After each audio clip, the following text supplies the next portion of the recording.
یعنی پہلے مرحلے پہ جو فیلئر ہے، میرٹ پہ جو فیلئر ہے وہ اس درجے کا ہے کہ 1000 میں سے 999 لوگ جو ہیں انہیں جہنم میں جانا چاہیے۔ اس کے بعد اللہ تعالیٰ کی رحمت ہے، وہ معاملہ کرے گی اپنا جو کرے گی۔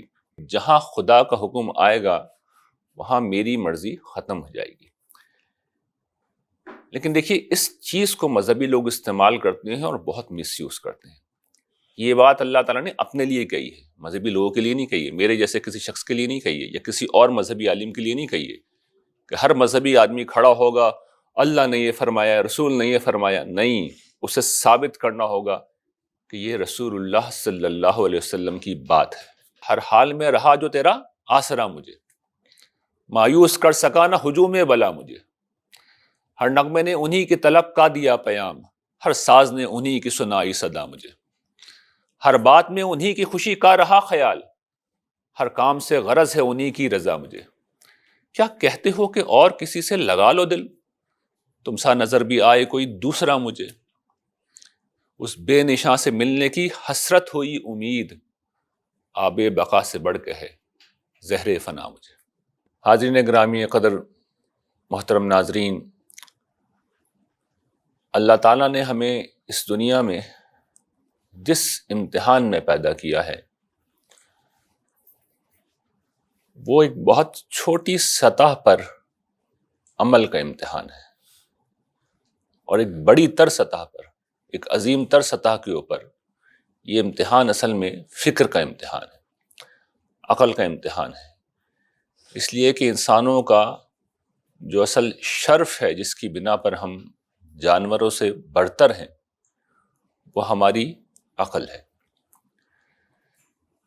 اس امتحان میں ہمارے پیدا کرنے والے نے ہمیں اس دنیا میں بسایا اور خود وہ پردہ غیب میں چلا گیا، اور اس کے بعد وہ دیکھ یہ رہا ہے کہ ہم اس کے متعلق درست تصور قائم کرتے ہیں یا نہیں کرتے۔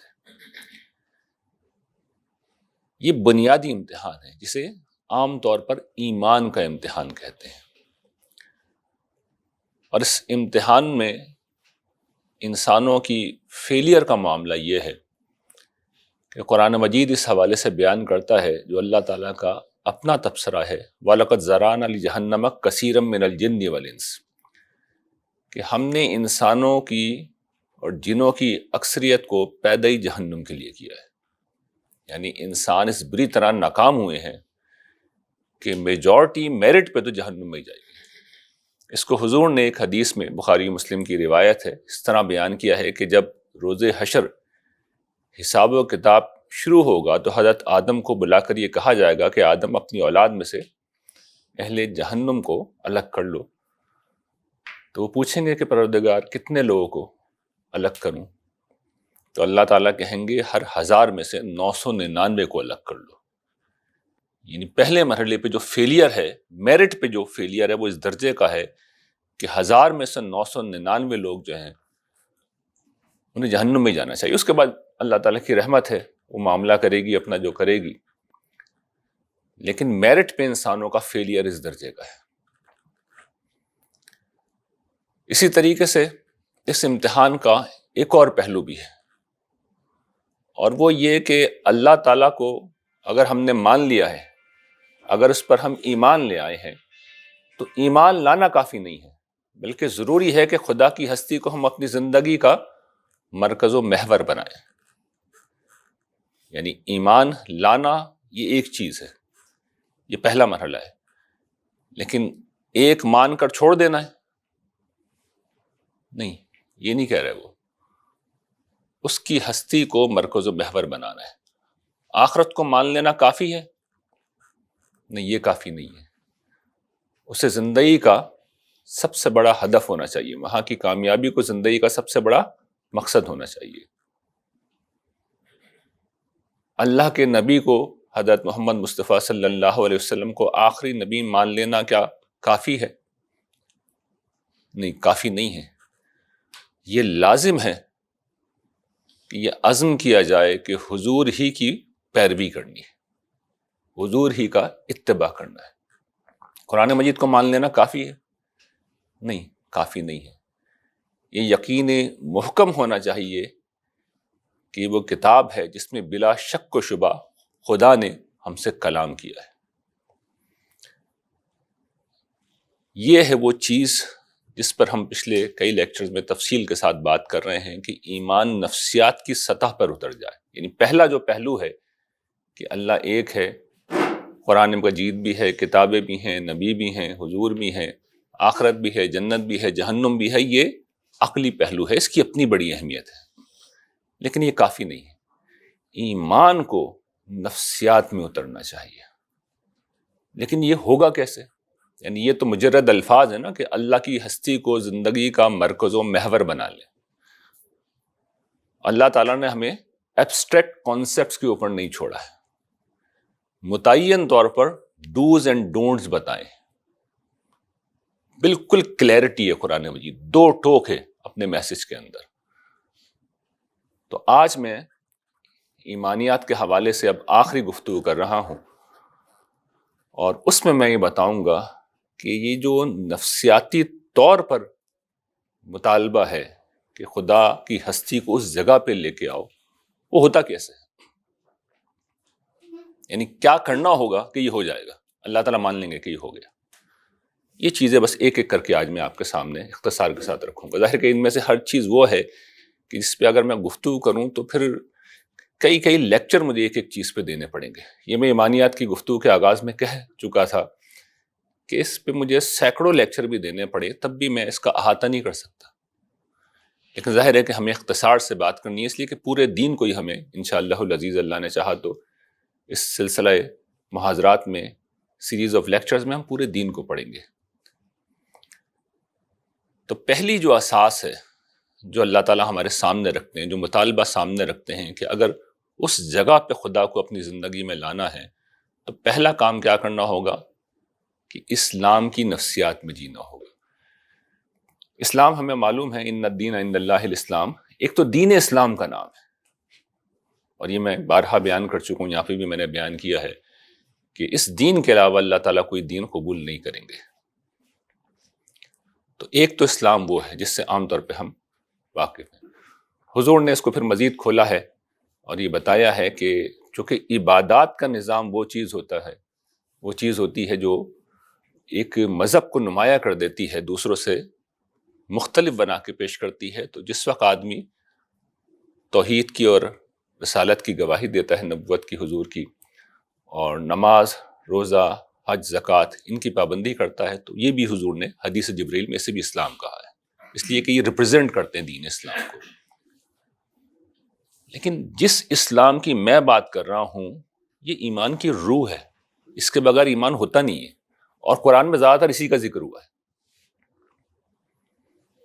اس وقت حضرت ابراہیم علیہ السلام کہتے ہیں کہ اسلمت لرب العالمین،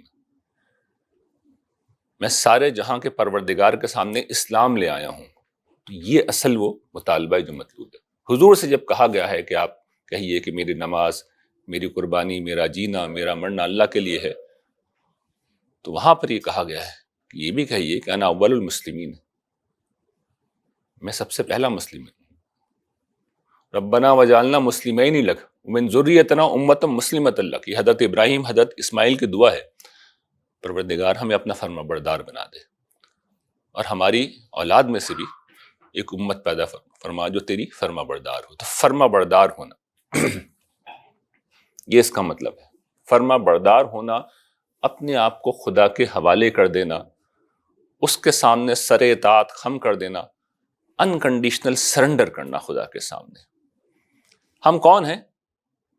ہم اس زمین کے بادشاہ ہیں، ہم خلیفہ ہیں، ہمیں حکمران بنایا گیا ہے، ہمیں اقتدار دیا گیا ہے۔ چنانچہ اس زمین پر جب زندگی کا آغاز ہوا، آج سے اربوں سال پہلے، اس وقت انسان تھا ہی نہیں، انسان بہت بعد میں ظہور ہوا ہے، انسان کا بہت بعد میں۔ اگلے لیکچر میں انشاءاللہ اس کی بہت تفصیل کر دوں گا میں، بہت بعد میں ظہور ہوا ہے انسان کا۔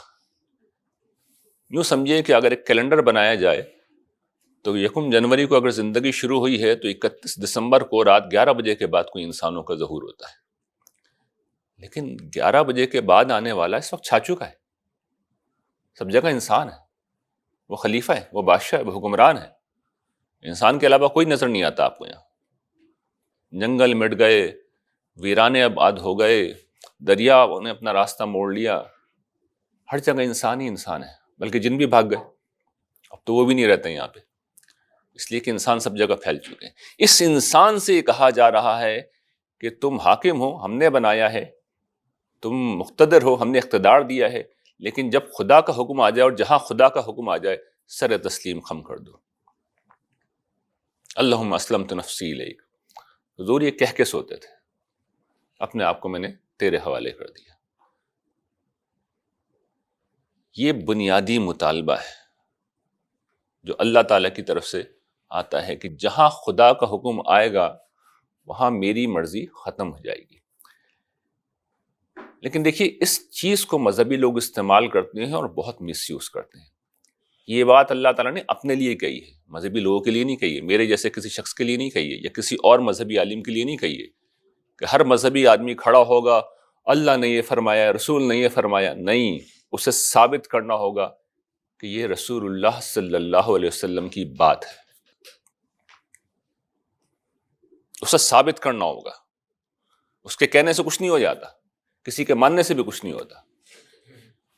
اور میں اسی جگہ پہ ایک تفصیلی لیکچر دے کے بتا چکا ہوں کہ قرآن مجید کو اللہ تعالیٰ نے آخری درجے میں محفوظ رکھا ہے، میزان و فرقان بنایا ہے.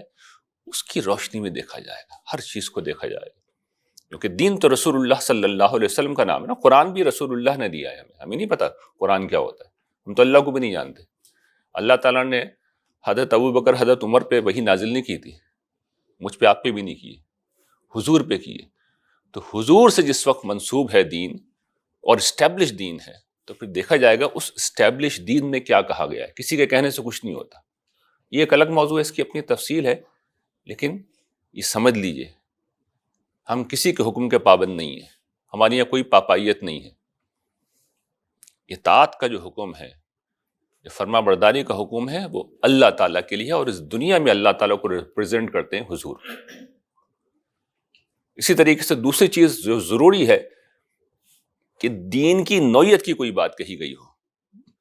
حدیثوں کو تو چھوڑ دیں، سنت کو بھی چھوڑ دیں. میں قرآن سے آپ کو آیت سناتا ہوں، یا ایھا الذین آمنوا اذا نودی للصلاۃ من یوم الجمعۃ فاسعوا الی ذکر اللہ وذروا البیع ذلکم خیر لکم ان کنتم تعلمون فاذا قضیت الصلاۃ فانتشروا فی الارض وابتغوا من فضل اللہ. اب دیکھیے دو باتیں اس آیت میں کہی گئی ہیں. نماز کے لیے بلایا جائے جمعے کی تو سارے کام چھوڑ کے مسجد میں چلے جاؤ، یہ دین ہے. اس کے بعد اگلا جملہ یہ کہہ رہے ہیں کہ جس وقت نماز ختم ہو جائے تو زمین پر پھیل جاؤ اور رزق تلاش کرو. یہ دین نہیں ہے. پہلے حکم کو پورا کرنا لازمی ہے. دوسری بات گرچہ حکم کے صیغے میں کہی گئی ہے لیکن آپ اطمینان کے ساتھ جمعے کی نماز پڑھ کے گھر جا کے سو جائیں، کوئی خلاف ورزی نہیں ہوگی. تو یہ دو پہلوؤں سے ایک عالم کو اسٹیبلش کرنی ہوتی ہے. یہ میں آپ کے سامنے بالکل لٹمس ٹیسٹ کی طرح ایک بات رکھ رہا ہوں کہ پہلے تو اسے حضور سے نسبت ثابت کرنی ہوگی. قرآن میں آئی ہے کوئی بات تو پھر اپنے طریقے پہ وہ بیان ہوگی. قرآن کو تو پھر کسی تحقیق کی ضرورت نہیں ہے. سنت ہے تو وہ بھی اسٹیبلش ہوتی ہے. حدیث ہے تو اس پہ گفتگو کر کے بتانا پڑے گا. اب دوسری چیز یہ اسٹیبلش کرنی ہوگی کہ یہ دین ہے. تو خیر اس میں بہت زیادہ علمی بحث کی اس لیے ضرورت نہیں ہوتی کہ اصل ہمارا دین محفوظ ہی کر دیا گیا ہے. لیکن میں نے آپ کو کرائیٹیرین دے دیا ہے کہ اس وقت اگر ایک موقع محل پیدا ہو گیا اور یہ سلسلہ تدریس تو چونکہ بہت طویل ہے، شریعت جب تک آئے گی تو بہت سے وقت گزر جائے گا، تو میں اصول بتا دوں آپ کو. یہ دو بنیادی اصول ہیں، لٹمس ٹیسٹ آپ کر سکتے ہیں. کسی کے پیچھے جانے کی ضرورت نہیں، حضور کی پیروی کرنی ہے، اور حضور اس وقت موجود نہیں ہے، حضور کی نسبت سے دین موجود ہے. ان دو پیمانوں پہ دیکھنا ہوگا. یہاں سے اسلام مکمل ہو جائے گا. یہاں سے وہ مطالبہ ہم نے پورا کر دیا. یہ ایک اصولی فیصلہ ہے اور یہ اتنا غیر معمولی ہے کہ جب یہ پیغمبروں نے کیا تو قرآن نے اس کو بڑے فخر کے ساتھ ان کے حوالے سے بیان کیا. پیغمبر اپنے سب سے بڑے وصف کے طور پہ سے بیان کرتے ہیں. مسلمانوں کا یہ وصف بیان کیا گیا ہے قرآن مجید میں. ہمارا نام مسلمان اسی وجہ سے مسلمان رکھا گیا ہے کہ ہم نے اپنے اختیار کو اللہ تعالیٰ کے سامنے سرنڈر کر رکھا ہے. عملاً نہیں کر رکھا، لیکن اللہ تعالیٰ ہمیں مسلمان اس وقت مانیں گے جس وقت ہم یہ کام کریں گے. ورنہ ہم اپنے اس خیال میں زندہ رہیں گے ہم مسلمان ہیں، وہاں جب آنکھ کھلے گی تو پتہ چلے گا کہ اللہ تعالیٰ نے تو ہمیں مسلمان نہیں گن رکھا تھا۔ تو یہ پہلی چیز ہے جہاں سے خدا زندگی کا مرکز و محور بنتا ہے۔ اسلام، انکنڈیشنل سرنڈر وداؤٹ ریزرویشن۔ خدا کی اتھارٹی کے سامنے جب وہ دین دینے لگے، جب وہ ہدایت دینے لگے، تو پھر ہمیں سرنڈر کر دینا ہے۔ کوئی چوائس نہیں ہو سکتی، کوئی اختیار نہیں رہتا ہمارا۔ اچھا، یہ جو اسلام ہے یہ ایک اصولی فیصلہ ہے، یہ ایک ہی دفعہ کیا جاتا ہے۔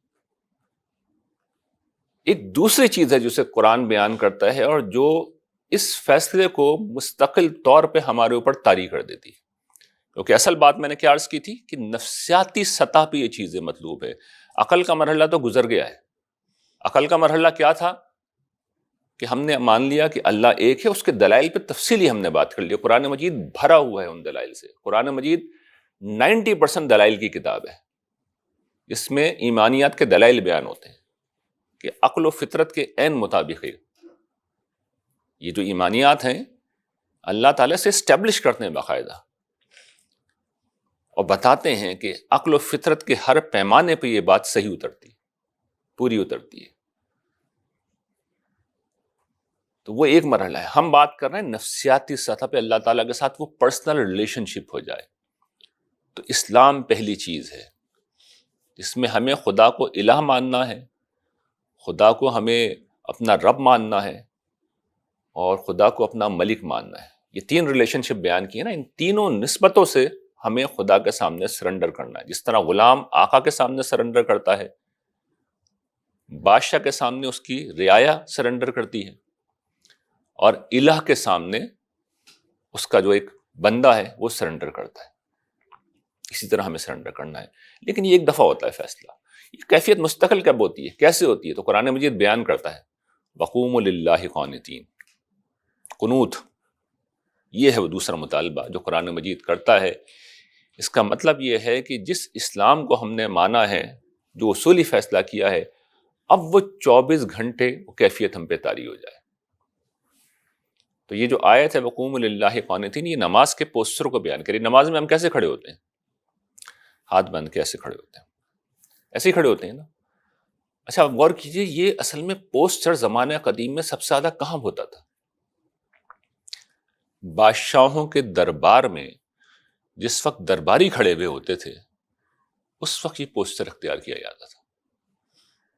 بادشاہوں کے سامنے ان کے درباری جب کھڑے ہوتے تھے تو ایسے ہاتھ بن کے کھڑے ہوتے تھے، اور بادشاہ کا کوئی بھی فیصلہ ہوتا تھا، کوئی بھی حکم ہوتا تھا، تو ان کی زبان سے یہی نکلتا تھا، جو حکم آ لیجا،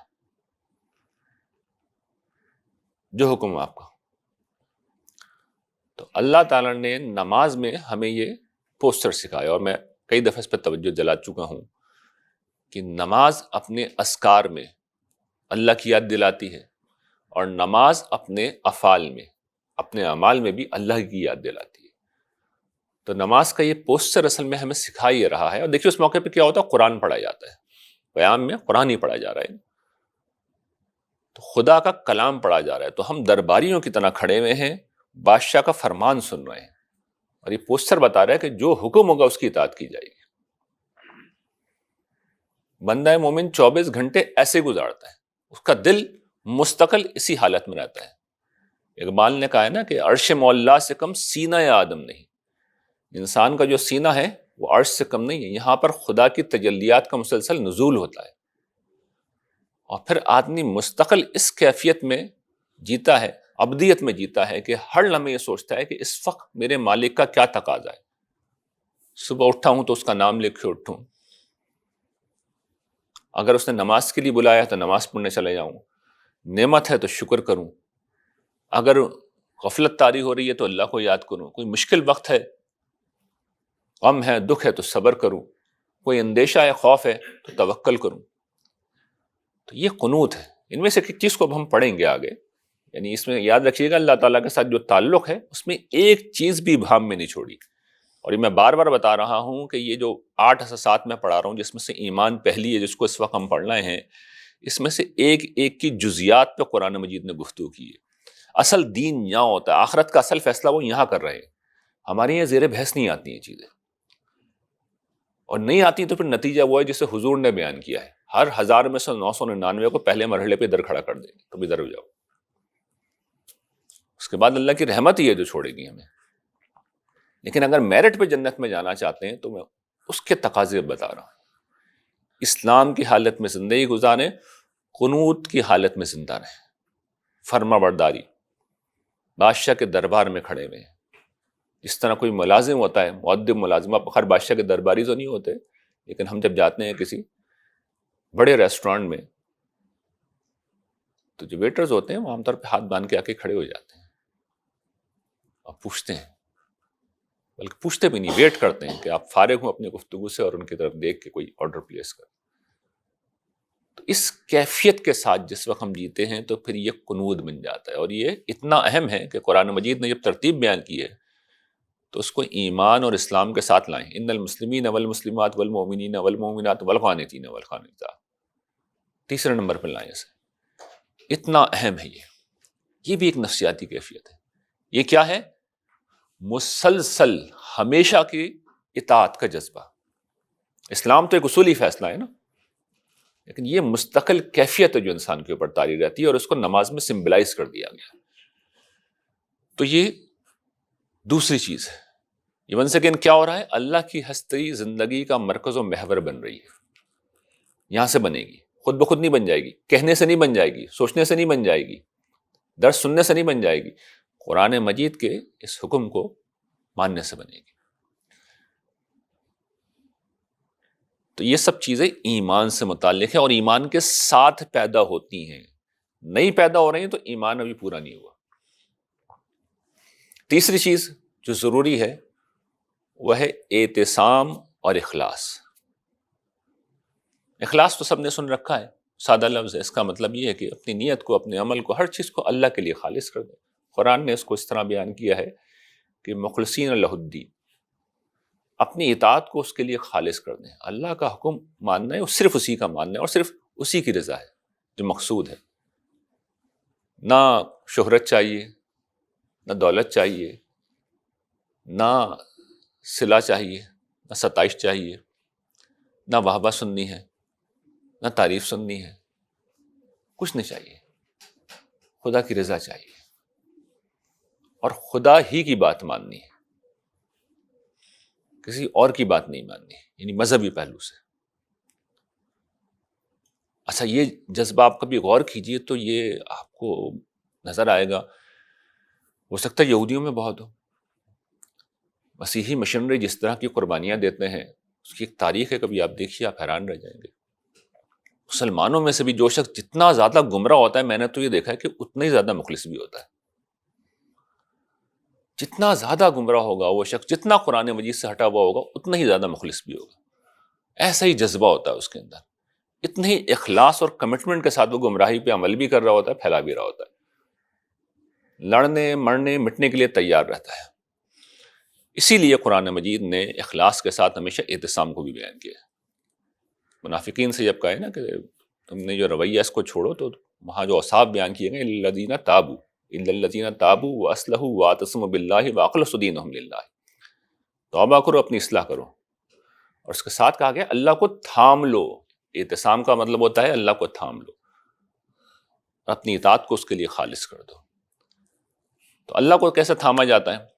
چھوٹے بچے ہوتے ہیں نا، ابھی آپ نے دیکھا ہوگا کہ وہ جب اپنے والد کے ساتھ باہر نکلتے ہیں تو باپ کی انگلی ایسے کر کے اپنی چھوٹی سی مٹھی سے پکڑ لیتے ہیں، ایسے پکڑتے ہیں، اکثر آپ نے یہ منظر دیکھا ہوگا۔ تو یہ اعتصام ہے، اللہ تعالیٰ کو تھام لینے کا مطلب یہ، پریکٹیکلی یہی مطلب ہے اس کا۔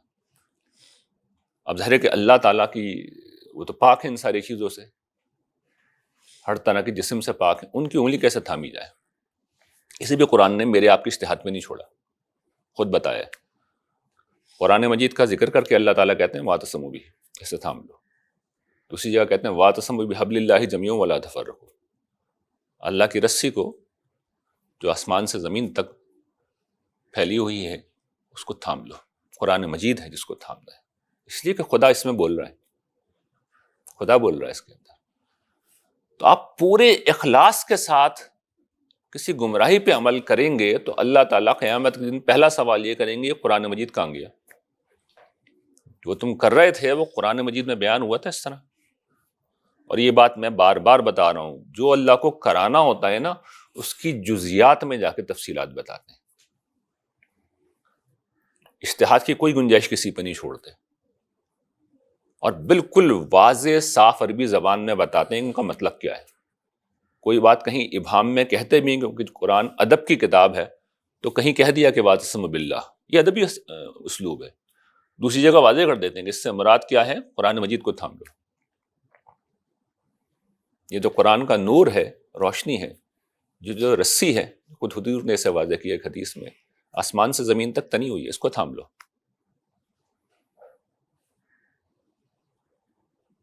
قرآن مجید کے احکام اور ہدایات، اور ظاہر ہے کہ حضور کی باقی جتنی تعلیمات ہیں وہ سب اس میں شامل ہیں، ان کو تھام لینا، ان کے اندر اخلاص ہونا چاہیے۔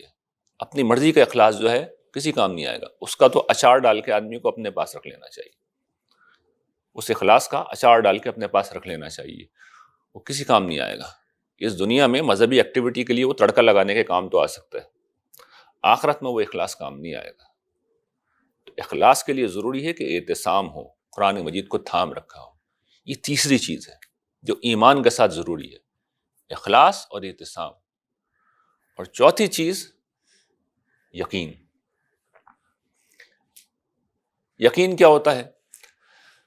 اس کو ایمان کے تقابل میں سمجھیے، یعنی جب ہم کہتے ہیں کہ ہم کسی چیز کو ہم نے مان لیا تو اصل میں ہم کس چیز کی نفی کرتے ہیں؟ انکار کی۔ ایمان کا اپوزٹ کیا ہے؟ انکار، کفر۔ ایمان کا مطلب ہے ماننا، کفر کا مطلب ہے انکار، یہ ایک دوسرے کے اپوزٹ ہے۔ یقین کیا ہوتا ہے؟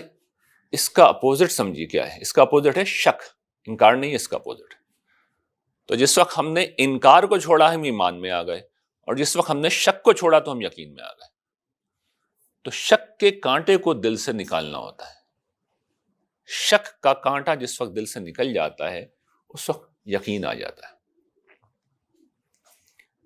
اور یہ پہلی دفعہ تو آتا ہے عقلی سطح کے اوپر، جس وقت انسان ایمان لاتا ہے نا، تو قرآن جو بار بار میں عرض کر رہا ہوں کہ دلائل سے بھری ہوئی کتاب ہے، دلائل ہی کی کتاب ہے، 90% اس کے اندر دلائل ہیں، تو وہاں پر اصل میں شک کا یہ کانٹا ہی نکال رہے ہیں اللہ تعالیٰ، کیونکہ وہ تو غیب میں ہے نا۔ کوئی بھی جناب آپ نے یوٹیوب پہ اعتراض دیکھا، کہیں بھی پڑھا، پورا ایمان جو ہے اس کی قدموں تلے سے زمین نکل گئی۔ تو ایسا نہیں ہوتا مومن کے ساتھ، یعنی اسے پتہ ہوتا ہے کہ اللہ تعالیٰ کا کلام ہے تو وہ ہزار اس کی اساسات ہیں جن پہ وہ کھڑا ہوا ہے۔ اس کے بعد ایک سوال پیدا ہو سکتا ہے، وہ لے کے کسی اچھے شخص کے پاس چلی جائیے، صاحب علم کے پاس، وہ سمجھا دے گا۔ تو یہ یقین ہے۔ اور یقین کس چیز کا؟ قرآن مجید نے اس کو جب بیان کیا ہے تو زیادہ تر آخرت کے پہلو سے بیان کیا، وَبِالْآخِرَةِ هُمْ يُوقِنُونَ۔ یہ قرآن نے اپنے آغاز میں جو اوصاف بیان کیے ان میں سے ایک وصف ہے، آخرت پر یقین رکھتے ہیں۔ کیوں یہ بار بار کہا ہے قرآن نے؟ دیکھیے اس کا سبب یہ ہے کہ یہ جو دنیا ہے جس میں ہم جی رہے ہیں نا، اصل میں یقینی تو یہ لگتی ہے۔ میں اس وقت بول رہا ہوں، آپ سن رہے ہیں، ایک مجلس ہے، یہاں ہم سب بیٹھے ہوئے ہیں، کمرہ ہے، اے سی چل رہا ہے، لائٹیں ہیں، روشنیاں ہیں، اس کے ہونے میں کوئی شک ہے؟ بالکل یقینی ہے نا۔ آپ سے قسم لی جائے تھوڑی دیر بعد کہ آپ اس جگہ پہ تھے، آپ قسم کھا کے بتا دیں گے میں تھا یہاں پہ، اس لیے کہ آپ کو پورا یقین ہے۔ یہ یقین آخرت کے بارے میں ہونا چاہیے، یہ یقین ہونا چاہیے کہ فرشتے موجود ہیں، خدا دیکھ رہا ہے، موت کے بعد جو ہے وہ زندگی شروع ہو رہی ہے جو کبھی ختم نہیں ہوگی، یہ یقین ہونا چاہیے، یہی مطلوب ہے۔ اور اس کے بغیر ہم مومنانہ زندگی گزار ہی نہیں سکتے، اس لیے کہ اس دنیا میں رغبتیں اتنی زیادہ ہیں، ہمارے اندر خواہشوں کا ایک طوفان ہے جو امڑ رہا ہے، اس دنیا میں اتنے امکانات ہیں، اس کی اتنی مصروفیات ہیں، اس کے اتنے مشاغل ہیں، اس کی اتنی الجھنیں ہیں، اس کے اپنے مسائل ہیں کہ یہ اپنی طرف کھینچے رکھتی ہے ہمیں۔ لیکن آپ کبھی غور کیجئے، قرآن مجید نے میرے اور آپ کے دنیا کے ایک مسئلے کو بھی ایڈریس نہیں کیا۔ کبھی آپ قرآن مجید کھول کے دیکھیے گا، آپ میرے اور آپ کے ایک معاشی مسئلے کو بھی زیر بحث نہیں لائیں گے. فیملی کے جن کی وجہ سے چیزوں کی ایسا ہم پریشان رہتے ہیں، کوئی مسئلہ ڈسکس نہیں کریں گے. ان جنرل باتیں کر رہے ہیں وہ، یعنی اس کے ضمن میں ساری چیزیں بھی اگر اس کو ہم اختیار کریں تو ٹھیک ہو جائیں گی، لیکن ظاہر ہے وہ ایک لانگ ٹرم پروسیس ہے. لیکن براہ راست جو آپ کو رہنمائی ملنی چاہیے، مجھے ملنی چاہیے، وہ قرآن مجید میں نہیں ہوتی. بچیوں کے رشتوں کے مسائل ہیں، قرآن مجید خالی ہے. بچے کو روزگار نہیں مل رہا، قرآن مجید خالی ہے. ہماری اماں ابا بیمار ہیں، گھر میں کوئی بیمار ہے، قرآن مجید کو ذکر ہی نہیں ہے. کوئی دوا ہے، نہ کوئی علاج ہے، نہ کوئی وظیفہ بتاتے ہیں اللہ تعالیٰ. وظیفہ بھی نہیں بتاتے، یہ وظیفہ دوسرے لوگ بتاتے ہیں، اللہ تعالیٰ نہیں بتاتے، خالی ہیں. تو سوال یہ ہے کہ بھئی اتنی بے اتنائی کیوں کرتے ہیں وہ؟ انہوں نے اصل وجہ بتا رکھی ہے، وَمَا الْحَيَاةُ الدُّنْيَا إِلَّا مَتَاعُ الْغُرُورِ. یہ دھوکے کا سامان. اب میں آپ کو بتا دوں کیسے دھوکے کا سامان ہے. ابھی جو میں نے کہا نا کہ یہ نشست کتنی یقینی لگ رہی ہے، میں موجود ہوں، بول رہا ہوں، آپ سن رہے ہیں. رات کو بیٹھ کے ذرا سوچئے گا، خواب ہو جائے گا، خیال ہو جائے گا.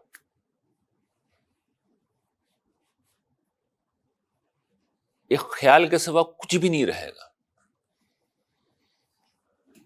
میری جس روز موت ہوگی، آپ کی جس روز موت ہوگی، ہماری اور آپ کی پوری زندگی ناقابل تذکرہ ہو جائے گی. تھوڑے عرصے تک میرے آپ کے بچے ہمیں یاد رکھیں گے، اس کے بعد بھول جائیں گے. قبر باقی رہے گی، کتنے عرصے تک باقی رہے گی؟ ایک نسل مینٹین کر لے گی، 2 کر لیں گی، 3 کر لیں گی. چلیے دنیا میں قبرستان موجود ہیں، سینکڑوں سال کے بھی موجود ہیں، لیکن کہاں گئے تذکرے، کہاں گئے انسان؟ ایک وقت آئے گا ہزاروں سال بعد وہ قبرستان بھی مٹ جائیں گے. تو میں اور آپ کچھ بھی نہیں ہے. ہماری دنیا جس میں ہم جی رہے ہیں، مر رہے ہیں، کچھ بھی نہیں ہے. یہ دھوکا ہے، یہ فریب ہے. وائے ناکامی کے وقت مرگ یہ ثابت ہوا، خواب تھا جو کچھ کے دیکھا، جو سنا افسانہ تھا. خواب ہے، یہ افسانہ ہے، کہانی ہے. جس روز موت آئے گی کہانی ختم. خواب سے آنکھ کھل گئی، آنکھ کھلے گی تو سب سامنے اللہ تعالیٰ کھڑے ہوئے ہوں گے، فرشتے آ جائیں گے. اس روز پتہ چلے گا کہ خواب تھا جو دیکھ رہے تھے. آپ میں سے پتہ نہیں کن لوگوں نے وہ ایسا کوئی، یہ نہیں کہہ رہا کہ وہ آپ دیکھیں یا اس میں کوئی براہ راست کا تعلق ہے، لیکن تمثیلاً عرض کر رہا ہوں، میٹرکس ایک فلم آئی تھی پچھلی صدی کے آخر میں، اس پہلو سے کبھی اسے دیکھیے گا. اس میں انہوں نے یہی دکھایا کہ کچھ لوگ جو ہیں وہ ایک کمپلیٹ دنیا میں جی رہے ہیں، لیکن وہ دراصل ان کا خواب ہے، خیال ہے. حقیقی دنیا ان کے پیرالل موجود ہے، اور ایک خاص عمل سے گزرنے کے بعد وہ اس میں کچھ لوگ چلے جاتے ہیں. میں یہ تو نہیں کہتا یہی ہمارے ساتھ ہو رہا ہے، لیکن کچھ اس سے بہت زیادہ مختلف بھی نہیں ہو رہا. ایک خواب میں جی رہے ہیں اس وقت ہم. ورچوئل ریالٹی ہے جس میں ہم جی رہے ہیں، اور جیسے موت آئے گی فرشتے فوراً خواب سے جگائیں گے، بولیں گے یہ حقیقت یہ ہے. اس وقت ہمیں موقع یہ دیا جا رہا ہے کہ جو باتیں پیغمبر بتا رہے ہیں، قرآن نے بتائی ہیں، اس کی روشنی میں جو بالکل عقلی فطری باتیں ہیں، اپنے معاملات کو ٹھیک کر لیں، ایمان کو ٹھیک کر لیں، عمل کو ٹھیک کر لیں. جب یہ کر لیں گے تو وہ دنیا بھی ٹھیک ہوگی، تو یہ دنیا بھی ٹھیک ہوگی. ابھی میں جب آگے پڑھاؤں گا تو یہ بتاؤں گا کہ قرآن مجید کی تعلیمات وہ دنیا تو ٹھیک کرتی ہی ہے، پہلے یہ دنیا ٹھیک کرتی ہے. اس لیے کہ ہمارا زیادہ انٹرسٹ بہرحال اسی میں ہی ہے. لیکن جو بات میں عرض کر رہا ہوں کہ یقین مطلوب ہے. اور یقین کیسے آتا ہے؟ عقلی سطح پہ تو پہلے دن سے ہی آ جاتا ہے، جبھی تو ایمان لاتا ہے آدمی. لیکن نفسیاتی سطح پہ یقین بہت دیر میں آتا ہے، اس میں وقت لگتا ہے. اس کے لیے اللہ تعالیٰ آپ کو بڑے مراحل، بڑے تجربات سے گزرواتے ہیں. اور جو میں بار بار عرض کر رہا ہوں کہ یہ جو میں مطالبات بیان کر رہا ہوں، جب آپ ان کو اختیار کریں گے تو ان کے نتائج نکلیں گے. اور جب آپ اپنی آنکھوں سے وہ نتیجہ نکلتے ہوئے دیکھیں گے تو پھر اصل میں یہاں سے یقین آنا شروع ہوتا ہے. تو اب گفتگو کے آخر میں اب آپ کو یہ بتاتا ہوں، ایمانیات کے اختتام پہ، اب آج آخری لیکچر ہے ایمانیات کا، کہ ایمان کا نتیجہ اللہ تعالیٰ نے اس دنیا میں کیا بیان کر رکھا ہے. اس دنیا میں، اور یہ انفرادی سطح کی بات کر رہا ہوں، میں اجتماعی طور پہ بات نہیں کر رہا، انفرادی سطح پہ، اور یہ میرے آپ کے لیے بھی نکل ہی آئے گا۔ اور قرآن مجید نے بالکل کھول کے دو ٹوک بیان کیا ہے۔ اللہ تعالیٰ ارشاد فرماتے ہیں وَإِنَّ اللَّهَ لَهَادِ الَّذِينَ آمَنُوا إِلَىٰ صِرَاطٍ مُسْتَقِيمٍ، قطعیت کے اسلوب میں کہہ رہے ہیں، اللہ کا یہ فیصلہ ہے، اس نے طے کر لیا ہے کہ ایمان والوں کو اس صراط مستقیم کی طرف لے کے جائے گا، ان کی رہنمائی کرے گا۔ یعنی آپ نے انگلی پکڑ لی نا، تو اللہ تعالیٰ نے آپ کبھی چھڑائیں گے بھی تو وہ نہیں چھوڑیں گے انگلی، کیونکہ یہاں پہ شیاطین بھی ہیں، وہ چھڑانے کی کوشش کرتے ہیں۔ تو اللہ تعالیٰ نے دوسرے مقامات پہ یہ گارنٹی کی ہے کہ جب تم ایمان لے آؤ گے تو تم نے البر سے تعلق پیدا کیا۔ اللہ تعالیٰ بڑے نبھانے والے ہیں، البر کا مطلب ہوتا ہے وفادار۔ تو ہم تو خیر بے وفا ہیں، لیکن ان کے اندر وفا کوٹ کوٹ کے بھری ہوئی ہے، تو وہ نبھاتے ہیں۔ تو وہ کہتے ہیں اللہ ولی الذین آمنوا یخرجوہم من الظلمات الی النور والذین کفروا اولیاءہم الطاغوت یخرجونہم من النور الی الظلمات۔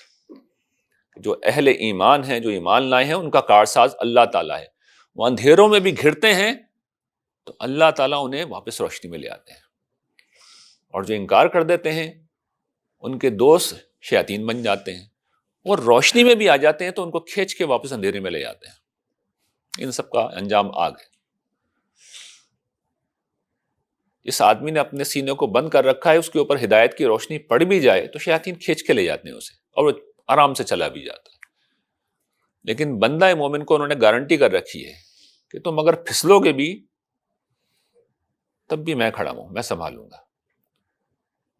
پھسل کے لوٹ کے آؤ گے تو گلے سے بھی میں ہی لگاؤں گا، میں ہی معاف کروں گا، تمہاری ہر مشکل کو میں ہی حل کروں گا۔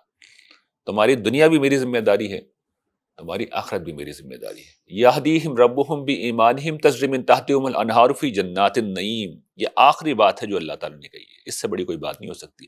ان کے ایمان کی بنا پہ اللہ تعالیٰ ان کی رہنمائی، ان کی منزل یعنی جنت نعیم تک کرے گا، جس کے نیچے نہریں بہتی ہیں، وہ باغ جن کے نیچے نہریں بہتی ہیں۔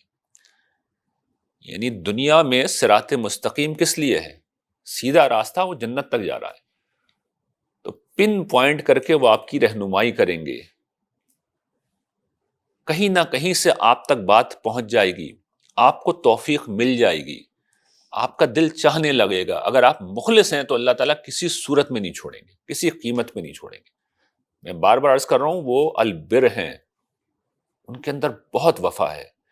ایک شخص ایک دفعہ اسٹیبلش کر دے کہ اس کے اندر کسی درجے میں وفا ہے، اس نے اسلام قبول کر لیا۔ اسلام سے مراد کیا ہے؟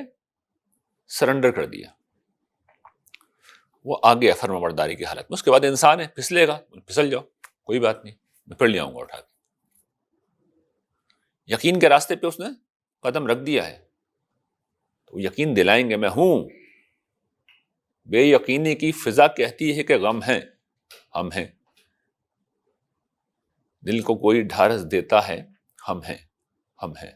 یعنی حالات کی بے یقینی یہ کہتی ہے کہ بھئی ہمارے سوا غموں کا دکھ کا مقابلہ کرنے کے لیے کوئی نہیں بچا، ہم اکیلے ہیں، تنہا ہیں، غم ہیں، ہم ہیں، بس ہم ہی رہ گئے۔ نہیں، پیچھے سے اللہ تعالیٰ کھڑے ہوئے کہتے ہیں ہم ہیں، ہم ہیں، تمہارے پیچھے ہم ہیں، کھڑے رہتے ہیں، چھوڑتے نہیں ہیں کبھی۔ تو جب یہ تجربات آدمی کے اوپر گزرتے ہیں تو پھر ایمان پورا ہو جاتا ہے، پھر زندگی کیا بنتی ہے؟ اسے حضرت موہانی نے اس طرح بیان کیا ہے، ہر حال میں رہا جو تیرا آسرا مجھے، مایوس کر سکا نہ ہجوم بلا مجھے، ہر نغمے نے انہی کی طلب کا دیا پیام، ہر ساز نے انہی کی سنائی صدا مجھے، ہر بات میں انہی کی خوشی کا رہا خیال، ہر کام سے غرض ہے انہی کی رضا مجھے، کیا کہتے ہو کہ اور کسی سے لگا لو دل، تم سا نظر بھی آئے کوئی دوسرا مجھے، اس بے نشاں سے ملنے کی حسرت ہوئی امید، آب بقا سے بڑھ کے ہے زہر فنا مجھے۔ تو یہ پھر کیفیت ہو جاتی ہے، انسان کو موت جو ہے وہ زندگی سے زیادہ عزیز ہو جاتی ہے، اس لیے کہ اللہ تعالیٰ سے ملاقات ہونے والی ہے، سامنے جنت ہے، وہ گارنٹی دے چکے ہیں، وہ وعدے کر چکے ہیں قرآن مجید میں، وہ اپنے وعدوں سے پیچھے نہیں ہٹتے۔ وہ کہتے ہیں رائی کے دانے کے برابر بھی کرو گے نیکی تو اس کو بھی بڑھا چڑھا کے کم سے کم 10 گنا بڑھاؤں گا۔ اور زیادہ سے زیادہ تو پھر کوئی حد ہی نہیں ہے. تو وہ منتظر ہیں، فرشتے پھول لے کے منتظر ہیں، خوشبوئیں لے کے منتظر ہیں. تم آؤ تو صحیح ہمارے پاس، تمہیں بادشاہ بنائیں گے ہم. تم نے اپنے اختیار کو سرنڈر کیا تھا اس دھرتی کے اوپر، اس پوری کائنات پہ تمہیں اقتدار دے دیں گے. تم نے اپنی خواہشات کو کنٹرول کیا تھا، ہم تم سے کہیں گے جو دل چاہے وہ مانگ لو، سب دیں گے. تم نے اپنے مال کو خرچ کیا تھا، ہم ساری کائنات کے خزانے تم پہ لوٹا دیں گے. تم نے صبر کیا تھا، ہم تمہیں بے حد و حساب اجر دیں گے. تو یہ خدا کے وعدے ہیں جو اس نے کر رکھے ہیں. کس کے لیے؟ اس ایمان کے لیے.